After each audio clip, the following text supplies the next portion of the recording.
Bienvenidos a Quiero Ser Nerd. ¿Alguna vez has pensado que los robots y la inteligencia artificial ya están entre nosotros? Acompáñame en este nuevo podcast a conocer los autores y las obras que han influenciado la ciencia durante décadas. Acompáñame en Quiero Ser Robot.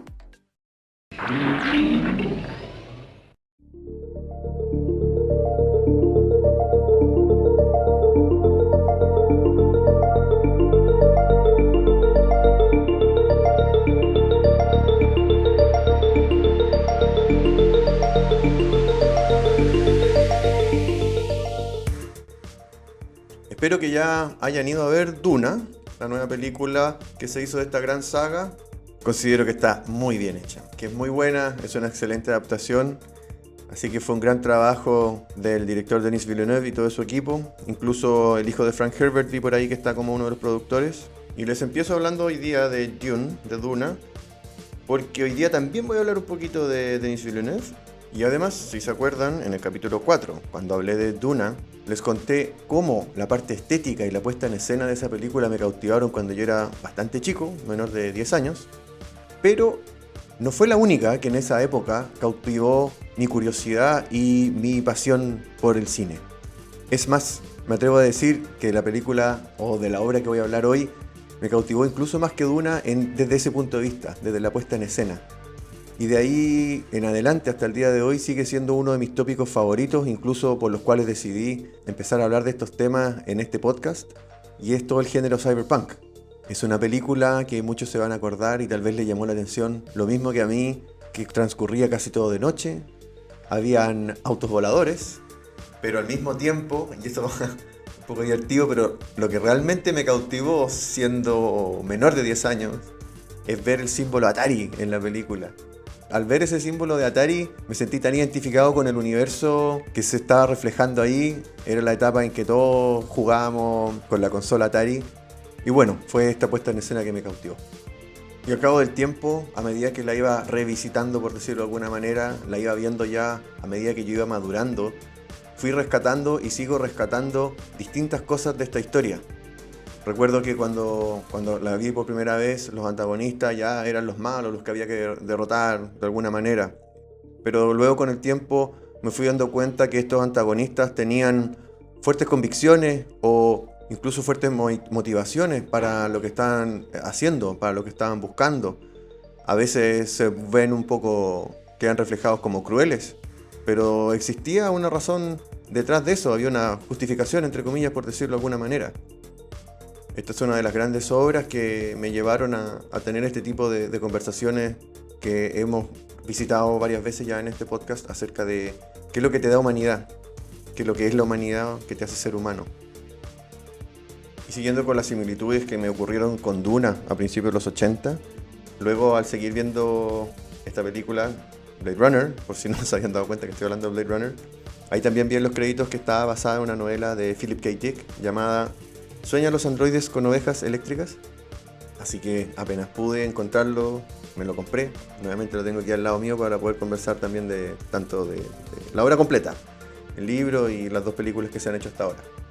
Entonces,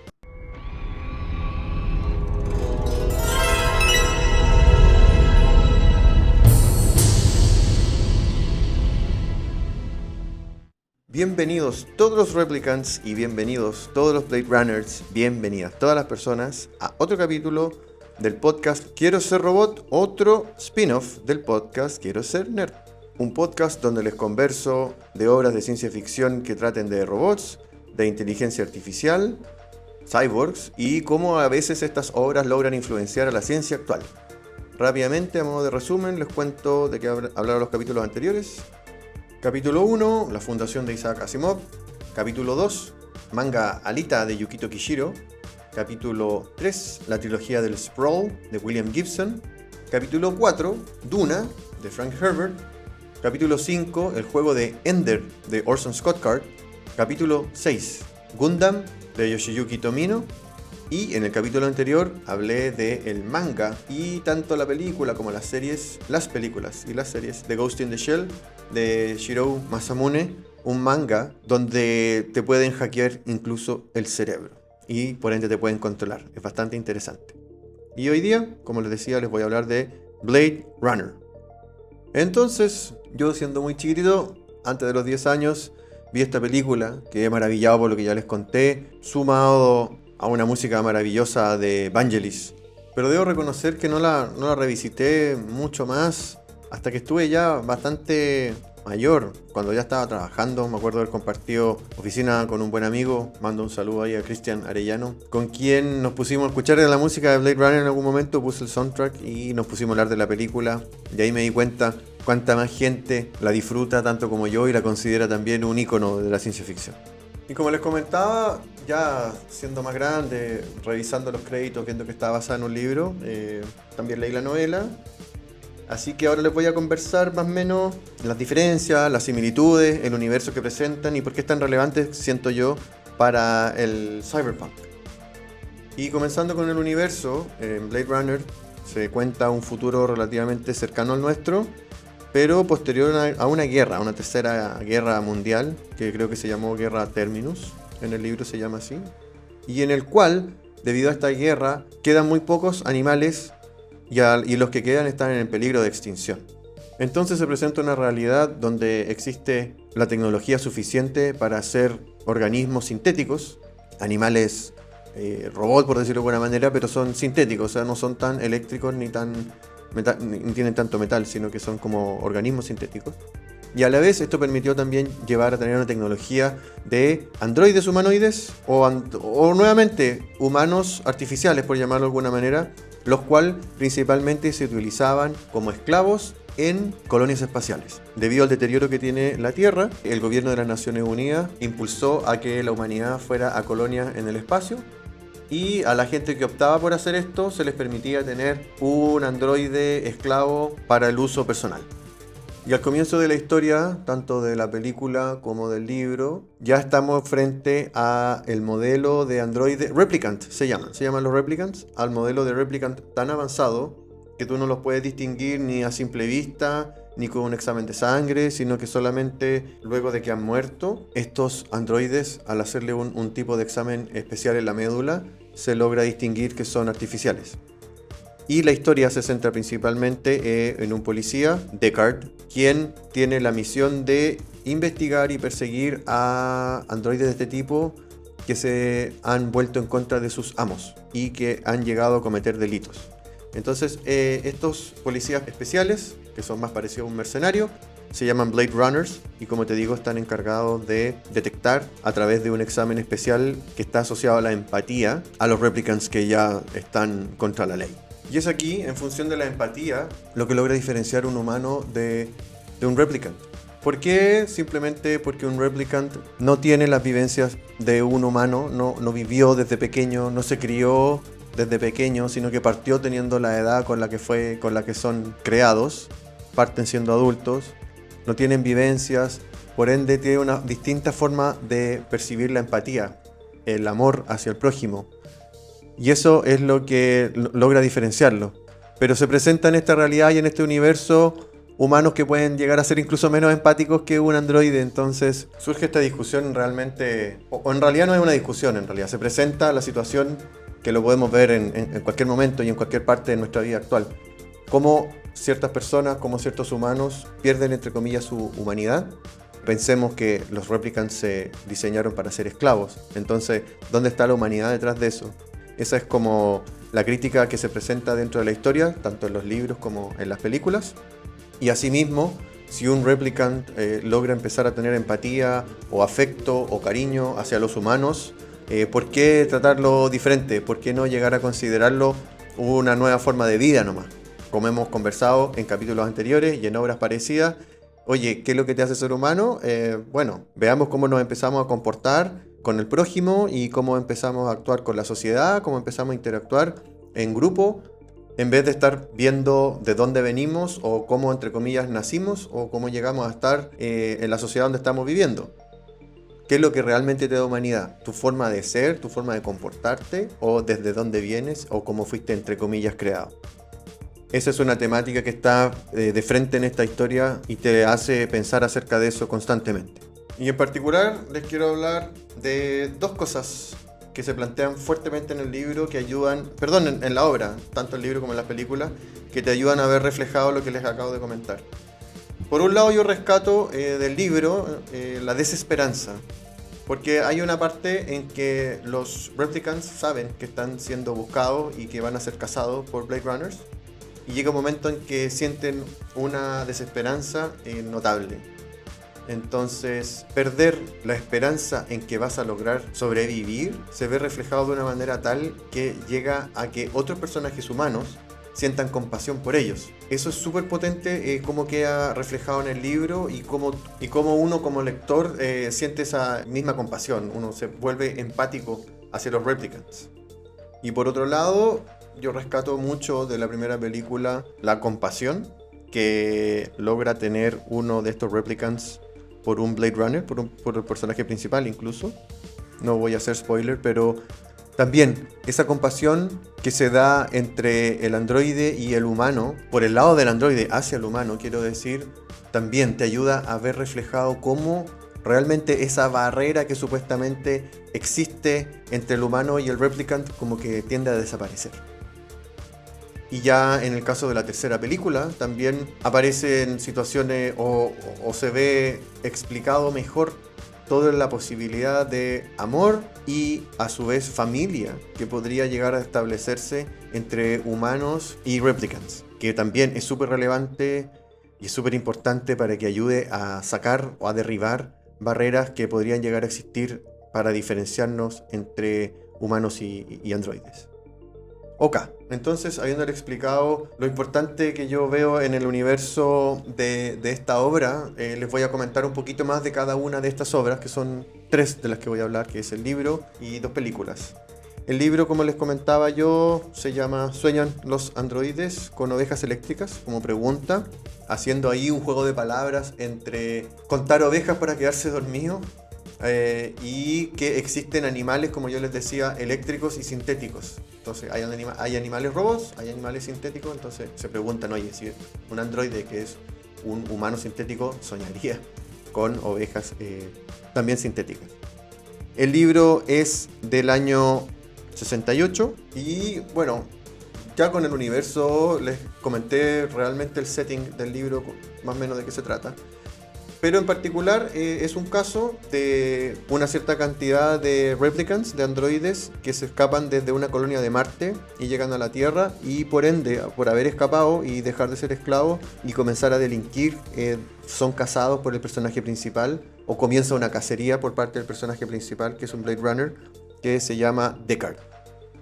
Aquí sí les quiero comentar que lo más probable que ustedes conozcan más la primera película que este libro, y que hay grandes diferencias, o que hay ciertas diferencias, y eso se las quiero mencionar sin hacer spoiler, no se preocupen, pero principalmente, y algo que yo realmente echo de menos en este libro, es que para mi gusto, la motivación principal de Deckard en la película es amor, y así lo siento yo, esa película, esa historia, me gusta la historia romántica que hay detrás de la primera película, y en el libro no existe esa misma motivación.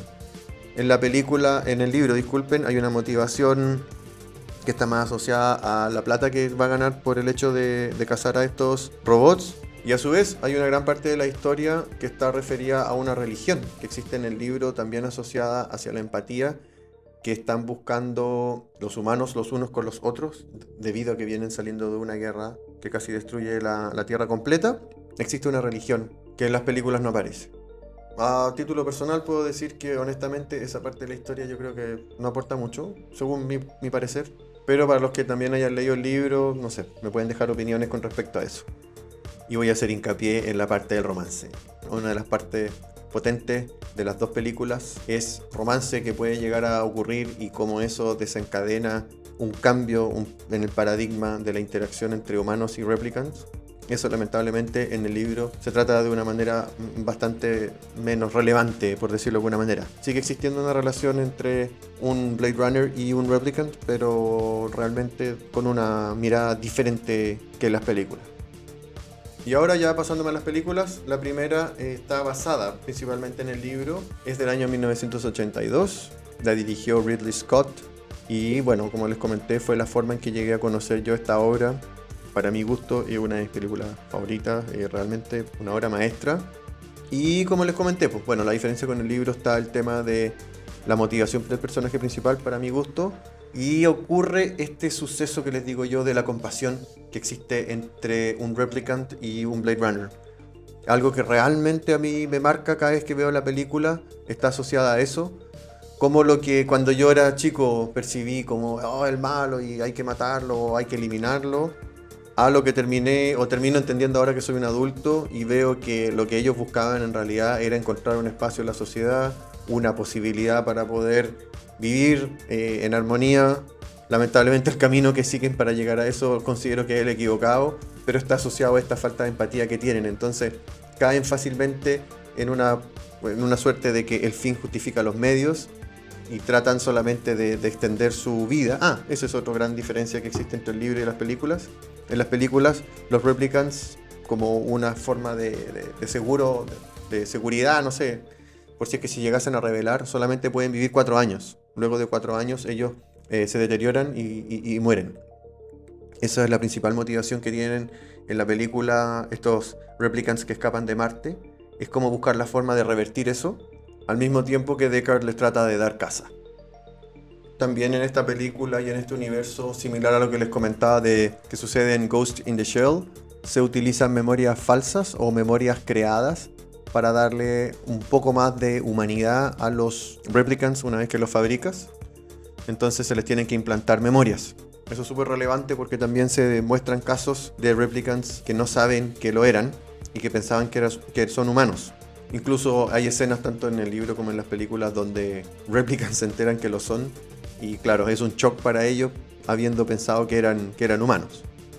Bueno, ¿y cómo entra Denis Villeneuve a todo lo que le he estado conversando hoy día? Como partí hablando de Duna en un principio, ocurrió que en el año 2017 se hizo una secuela a Blade Runner, denominada Blade Runner 2049, la cual lo conversé con este amigo, con Cristian. Para mí, honestamente, es la secuela perfecta.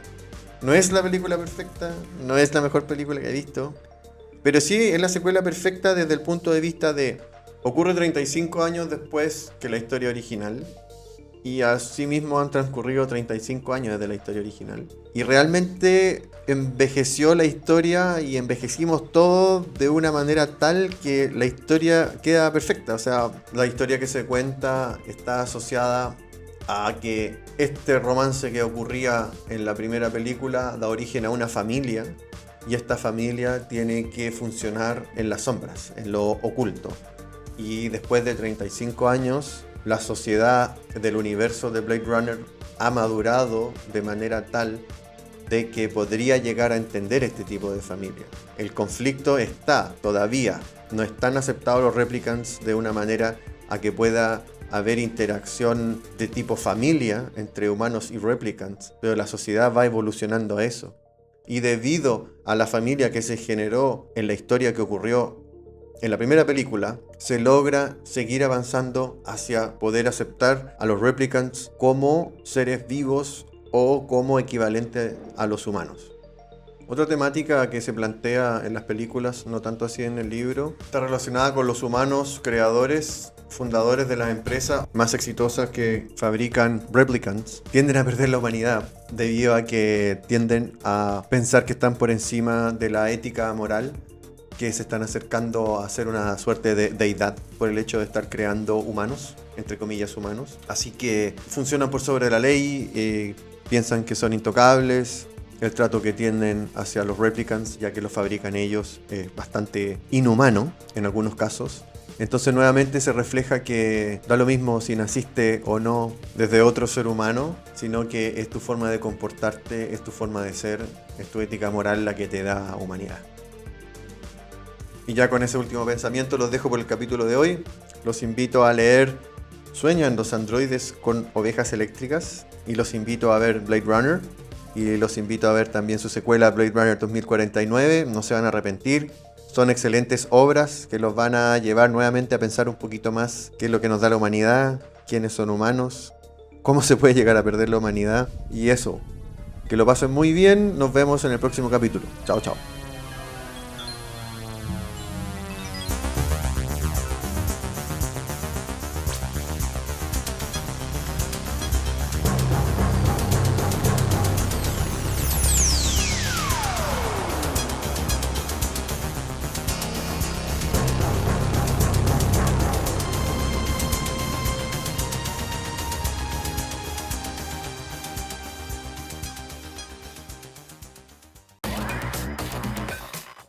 Muchas gracias por escuchar este capítulo. Espero que te haya gustado. Quiero ser robot es otro spin-off del podcast Quiero ser nerd, así que también lo puedes escuchar en tu plataforma de podcast favorita, así como en el canal de YouTube de Quiero ser nerd. Y ahí también aprovecho de recordarles que pueden seguir el canal de Instagram de Quiero ser nerd, donde pueden dejar comentarios y encontrar mayor información acerca de lo que hablamos en este y en todos los otros capítulos. Así que por favor síganos y compártalo con sus amigos para que puedan conocer mayor información de todos estos temas que conversamos acá. Eso, muchas gracias.